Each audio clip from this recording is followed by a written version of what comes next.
In a continent where the gap between the wealthy and the impoverished seems ever expanding, how does one man rise to become Africa's richest person? This is the story of Aliko Dangote, a man whose entrepreneurial spirit and relentless ambition helped him build a multi-billion-dollar empire, transforming Nigeria and Africa in the process. Born in 1957 in Kano, Nigeria, Aliko Dangote grew up in a world very different from the one he would later shape with his business empire. Raised in a Muslim family that thrived on entrepreneurship, Dangote was exposed to the world of business from a young age.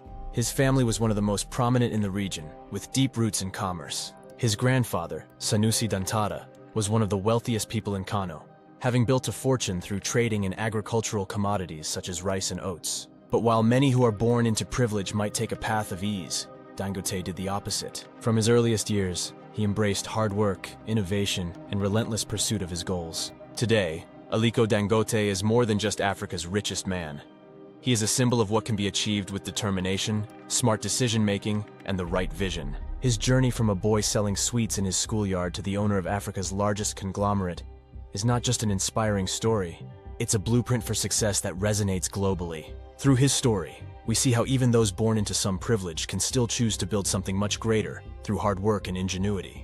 Africa, and Nigeria in particular, is often seen as a land of contrasts, great potential, and significant challenges. For decades, Nigeria has struggled with socio-economic issues like poverty, political instability, and corruption. Yet within these challenges also lies opportunity, and it was within this environment that Dangote began his life. Kano, where Aliko Dangote was born, was one of Africa's most important commercial centers in the late 19th and early 20th centuries.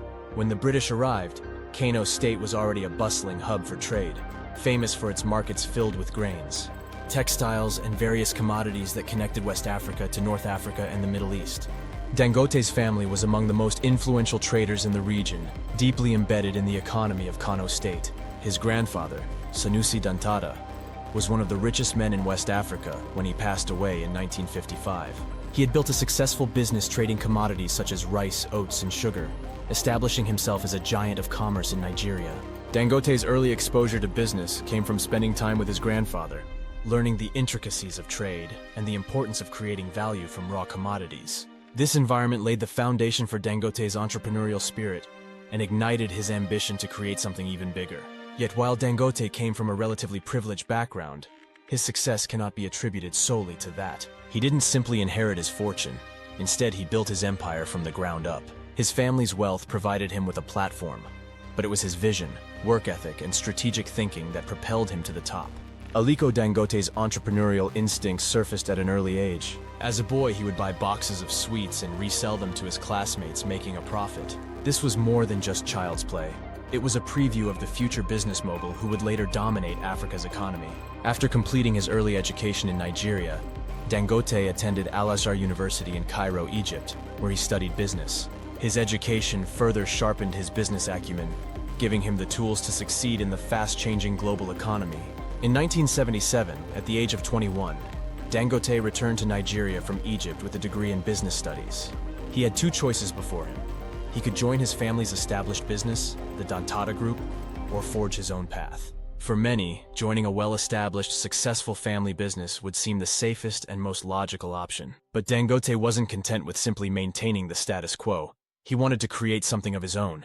So he took a bold step, moving to Lagos, Nigeria's commercial capital, to start his own business. Lagos, a sprawling, chaotic city, was the perfect place for a young entrepreneur with big dreams. The city was a hub of commerce, full of opportunities for someone willing to take risks.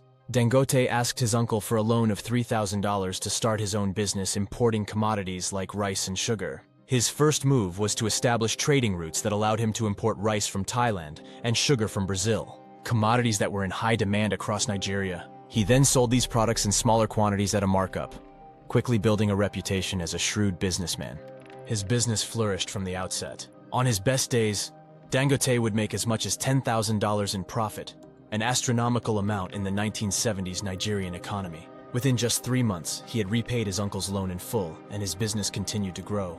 This early success fueled Dangote's ambition, leading him to reinvest his profits into expanding his operations. As he accumulated wealth, he realized that trading alone would not allow him to scale to the level he envisioned. In 1997, after 2 decades of success as a trader, Dangote made a pivotal decision that would transform his business and cement his place as a leader in African industry. He decided to move from being a middleman to a producer. Rather than simply importing goods, he would start manufacturing them locally. He built factories to produce sugar, salt, and flour, commodities that were in high demand and that he had previously imported. This decision proved transformative for both Dangote and the Nigerian economy. By producing locally, Dangote could control costs, ensure a steady supply, and reduce Nigeria's dependence on imported goods. This move into manufacturing set the stage for the birth of the Dangote Group, which would eventually become the largest conglomerate in West Africa. The group expanded rapidly, diversifying into a range of industries, including cement, oil, gas, and telecommunications. But it was the cement industry that would become the backbone of Dangote's empire. In 2005, Dangote took another giant leap forward by constructing a cement plant in Nigeria. Funded with a combination of his own capital and a loan from the World Bank, the plant quickly became one of the largest in Africa. By 2010, Dangote Cement had become the continent's largest cement producer, supplying more than half of Nigeria's cement market. Today, Dangote Cement accounts for 80% of the group's revenue, making it one of Africa's most valuable companies. But Dangote wasn't content to stop there. In 2007, he expanded into the oil industry, acquiring an oil refinery in Lagos. The goal was to reduce Nigeria's dependence on imported fuel, a significant problem for the country despite being one of the world's largest oil producers. The refinery, which is still under construction, is set to become the largest in Africa, with the capacity to produce 650,000 barrels of oil per day.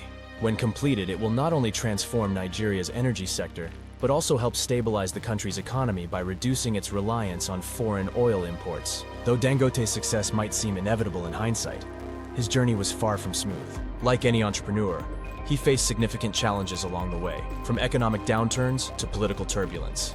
Nigeria, as a developing country, has long been plagued by political instability, corruption, and inconsistent government policies, all of which posed risks to Dangote's ventures. For example, fluctuations in government regulations affected the profitability of his cement business, as the country alternated between favoring local production and imports. Moreover, Dangote's rise was not without controversy.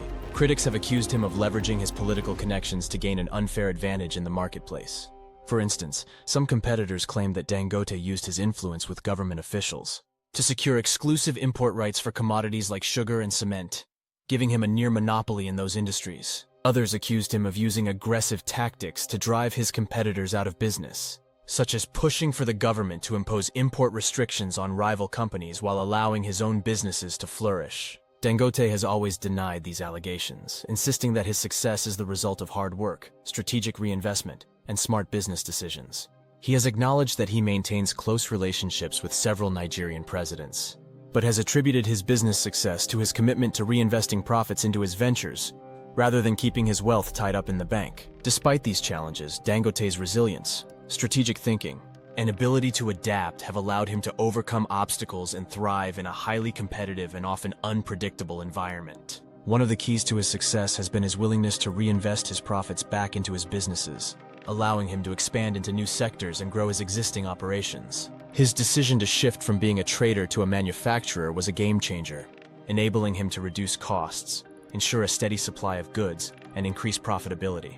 Dangote's success can also be attributed to his ability to think long-term. He understood early on that Africa's development depended on industrialization, and he positioned himself at the forefront of that movement. By investing in industries like cement and oil refining, he has not only built a fortune for himself, but has also contributed significantly to Nigeria's economic development. His businesses have created thousands of jobs, improved infrastructure, and provided essential goods to millions of people. In addition to his business achievements, Dangote is also known for his philanthropy. Through the Dangote Foundation, he has donated millions of dollars to causes such as education, healthcare, and poverty alleviation. The foundation has been particularly active in Nigeria, where it has funded numerous initiatives to improve the lives of the country's poorest citizens. Dangote has also invested in large-scale infrastructure projects, such as roads and hospitals, to help stimulate economic growth in the region. Aliko Dangote's journey from a young boy selling sweets to Africa's richest man is a story of vision, determination, and calculated risk-taking. Despite being born into a privileged family, Dangote chose to forge his own path, building one of Africa's most successful conglomerates through hard work and a keen understanding of business. His ability to think long-term, reinvest his profits, and diversify into new industries has allowed him to achieve unprecedented success, while his commitment to giving back to society has made him a respected figure, not only in Nigeria, but across the continent. Dangote's story serves as a powerful reminder that success is not determined by where you start, but by how far you're willing to go. His rise from a young trader to a global business leader offers valuable lessons for aspiring entrepreneurs, not just in Africa, but around the world. If you liked this video, you might also enjoy the next one, which tells the story of the richest man ever. Thanks for watching.